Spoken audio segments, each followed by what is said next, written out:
ये कार्यक्रम सत्य घटनाओं से प्रेरित है। जिनके साथ ये घटनाएं घटी उसकी वास्तविकता उन्हीं तक सीमित है।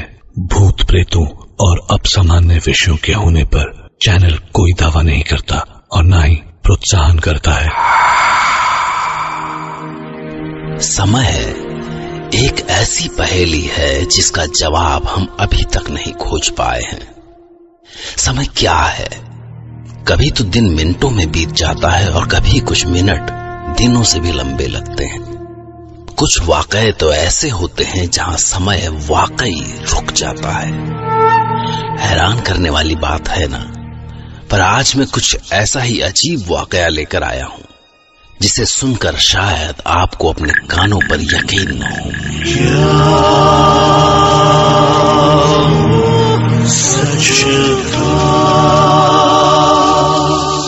आज हम सुनेंगे बीकानेर राजस्थान में रहने वाले शंकर सिंह की आप बीती। ये एक ऐसा सच है जिसके साथ मैं आज भी जी रहा हूं। बात तब की है जब मैं 14 साल का था। हम बीकानेर के पास के एक गांव में रहते थे। मेरे 4 भाई थे और मैं तीसरा भाई था। तब राजस्थान के उन इलाकों में चाइल्ड मैरिज आम बात थी।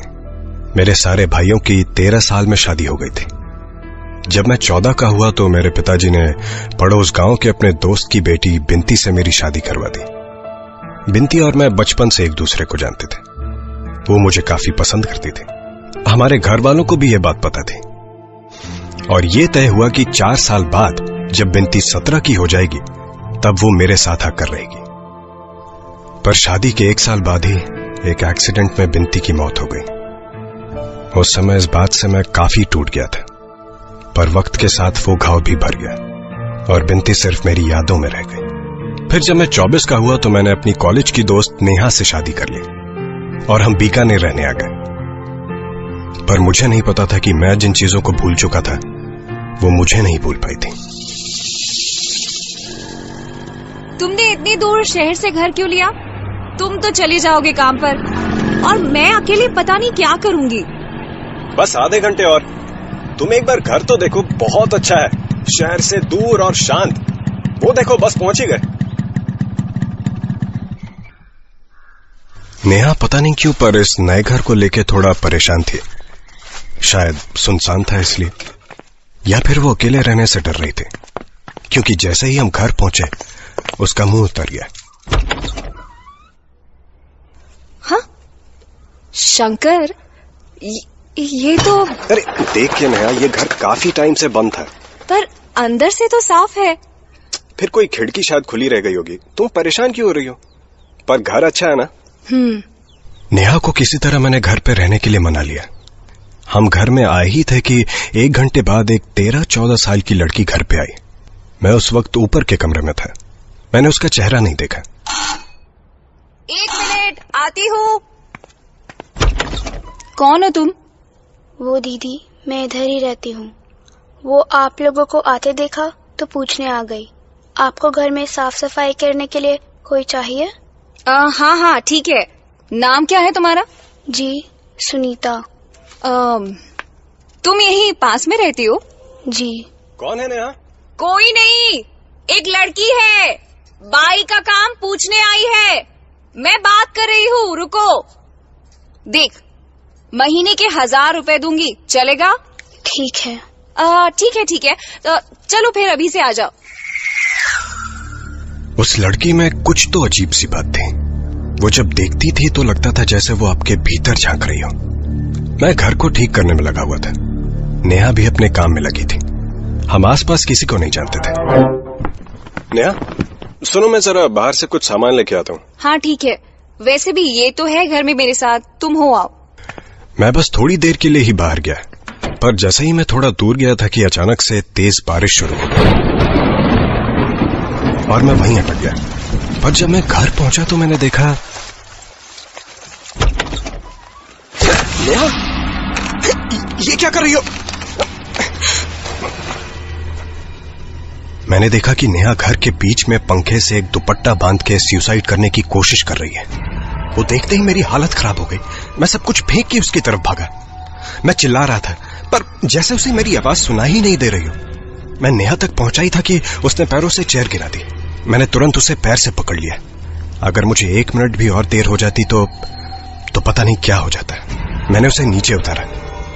तुम पागल हो गई हो क्या? क्या कर रही हो ये? वो कुछ बोल ही नहीं रही थी, जैसे किसी ने उसे हिप्नोटाइज कर दिया हो। उसका पूरा शरीर जल रहा था। नेहा, बोलो। वो बुला रही है। उसने बोला है कि वो... कौन बुला रही है? किसने क्या बोला? और वो नौकरानी कहाँ गई? उसने बोला, तुम बोला झूठ। नेहा उसके बाद बेहोश हो गई। मैंने तुरंत उसके मुंह पे पानी डाला तो वो ऐसे उठी जैसे न जाने कब से सो रही हो। और हैरानी की बात तो ये थी कि उसे कुछ याद भी नहीं था। वो बहुत कमजोर और बीमार लग रही थी। मैंने उसे बताना जरूरी नहीं समझा कि अभी क्या हुआ था। मुझे लगा वो डर जाएगी। हमें कुछ समझ नहीं आ रहा था कि ये सब क्यों हो रहा है और कौन कर रहा है। उसी रात की बात है। नेहा ऊपर आराम कर रही थी।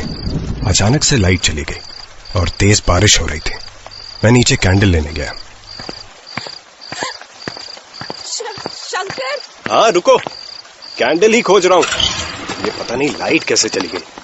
शंकर रुको, मैं भी नीचे आ रही हूँ। नहीं तुम वहीं रुको। मिल गई, 1 सेकंड बस। मैं कैंडल खोज रहा था पर मिल नहीं रही थी और आसपास से अजीब सी आवाजें आ रही थी, जैसे दूर कोई रो रहा हो, पर फिर भी उसके रोने की आवाज साफ आ रही थी। मुझे किसी के चलने की आहट लगी। मैंने कैंडल जलाई और मुझे लगा कि शायद नेहा नीचे आ गई है। रोने की आवाजें तेज हो रही थी। अब थोड़ा थोड़ा डर मुझे भी लग रहा था कि अचानक मुझे दूर किसी के खड़े होने की परछाई दिखी। मुझे लगा शायद नेहा है। कैंडल की रोशनी में इतनी दूर से पहचाना मुश्किल था, तो मैं उसके पास गया। पर पास जाके देखता हूं कि नेहा। उस समय जो देखा वो देख के आज भी दहल जाता हूं। मुझे लगा कि वो नेहा होगी, पर वहां कोई और था। कैंडल की रोशनी में मैं उसे ठीक से देख नहीं पाया, पर उसने मेरा हाथ पकड़ लिया था। उसका हाथ बर्फ से भी ठंडा था। उसकी आवाज आज भी मेरे कानों में गूंजती है। वो शायद सुनीता जैसी लग रही थी। कौन हो तुम? तू चलेगा मेरे साथ, तुझे चलना पड़ेगा। नेहा। तभी अचानक से लाइट आ गई और मेरे सामने कोई नहीं था। बस दूर से किसी के रोने की आवाजें सुनाई दे रही थी। मुझे पसीने आ रहे थे। मुझे तभी ख्याल आया कि नेहा कहाँ है। नेहा? हाँ। कहाँ थी तुम? वो मैं जैसे ही नीचे जाने के लिए आई, कमरे का दरवाजा लॉक हो गया और अंधेरे में मुझे कुछ नहीं दिखाई दिया। लेकिन तुम्हारे हाथ को क्या हुआ? मेरे हाथ को? मेरे हाथ को क्या हुआ? मैंने देखा मेरे हाथ से खून बह रहा था। मुझे पता भी नहीं चला, दर्द भी नहीं हो रहा था। नेहा देख के डर गई। वो तुरंत फर्स्ट एड लेके आई। मुझे कुछ देर तक तो समझ ही नहीं आ रहा था कि हो क्या रहा था। ये कैसे हुआ? लाओ हाथ तो जल्दी। मुझे नहीं पता। मैं वो क्या शंकर? क्या हुआ है बताओ ना। कुछ नहीं, वो गलती से हाथ किसी नुकीली चीज पे लग गया था। दिन के वाक्य के बाद मुझे लगा कि नेहा को ये सब बताना ठीक नहीं है। यहाँ कुछ तो है, पर अभी बताया तो वो बहुत डर जाएगी। मैंने सोचा आज रात किसी तरह काटते हैं, कल शायद यहाँ से निकल जाएंगे। उस रात मैं सोया नहीं, बस नेहा के बगल में बैठा रहा। अगले दिन नेहा की तबीयत और खराब होने लगी। उसके उठने की हिम्मत नहीं हो रही थी। मैंने उसे बोला, सुनो, मैं डॉक्टर को बुला लाता हूँ, तुम कमरा बंद करके अंदर ही रहना। नहीं शंकर, मैं ठीक हो जाऊंगी। तुम प्लीज मत जाओ। नेहा, तुम्हारी तबीयत ठीक नहीं है, डॉक्टर को बुलाना जरूरी है। यहाँ पास ही हॉस्पिटल है, मैं बस गया और आया। अच्छा ठीक है, मगर जल्दी आना। और शायद वैसे भी सुनीता आ जाए। आज दिन भर से नहीं आई है ना? नहीं, कोई भी आए तुम दरवाजा मत खोलना। हाँ ठीक है। डॉक्टर तो उस समय नहीं मिला, पर कुछ दवाइयां लेकर मैं घर आया। और जैसे ही मैं घर पहुंचा तो जो मैंने देखा शायद वो कभी नहीं भूल पाऊंगा।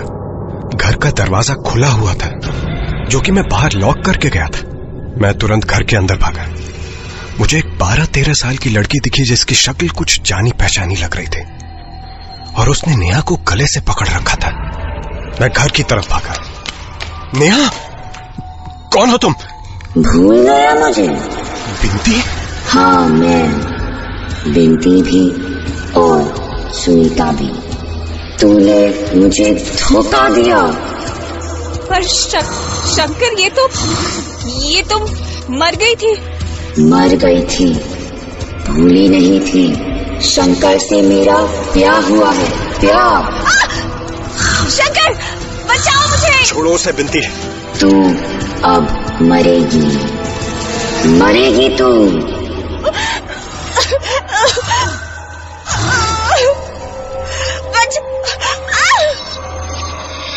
बिंती ऐसे वापस आएगी ये सोचना भी अजीब था। नेहा को उसने ऊपर हवा में लटका रखा था। वो कमजोर और डरी हुई थी। मैं बिंती के पैरों में था, उसे गिड़गिड़ा रहा था कि वो नेहा को छोड़ दे। छोड़ दूंगी, पर तूने मुझसे ब्याह किया था। ब्याह तो तुझे निभाना ही पड़ेगा। हाँ, मैं सब कुछ करूंगा, तुम बस उसे छोड़ दो। उसके बाद बिंती जैसे नेहा के अंदर चली गई हो और नेहा जमीन पर नीचे गिर गई। वो बेहोश थी। पानी डाला पर फिर भी उसे होश नहीं आया। मैं उसे तुरंत डॉक्टर के पास ले गया। 3 दिन बाद उसे होश आया और वो काफी कमजोर थी। मैं उसे घर लेके गया और वो बार बार एक ही बात बोलती है, शंकर, तुझे ये ब्याह निभाना पड़ेगा। इस बात को 10 साल हो गए और मैं भले ही गैर कानूनी हूं पर 2 बीवियों के साथ रह रहा हूं, नेहा का शरीर और बिंती की आत्मा। मुझे यकीन है आप मानेंगे नहीं, और आप ही क्या शायद कोई भी न माने, क्योंकि ये कहानी कमजोर दिल वालों के लिए नहीं है। शंकर आज भी अपनी 2 बीवियों के साथ रह रहा है और ये बात वो भी मानना नहीं चाहता। उन कुछ दिनों में जो कुछ भी उसके साथ हुआ, आज जब भी वो उसके बारे में सोचता है, खुद से बस एक ही सवाल बार बार करता है,